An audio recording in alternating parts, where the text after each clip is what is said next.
इथे मी सुकी भेळचं सगळं साहित्य रेडी केलेलं आहे। आता आपण सुकी भेळ रेडी करूया। हे बघा, हिरवा वाटाणा, हे मसाला शेंगदाणा, ही चटपटीत अशी डाळ,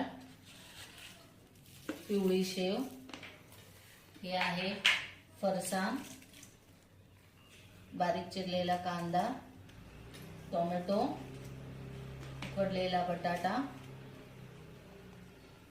आणि हे बघा, ही लाल मिरचीची पेस्ट आणि हे हिरव्या मिरचीची पेस्ट। हे सगळं मिक्स करून घ्यायचं आहे। सुकी भेळ अशी मिक्स करून झालेली आहे।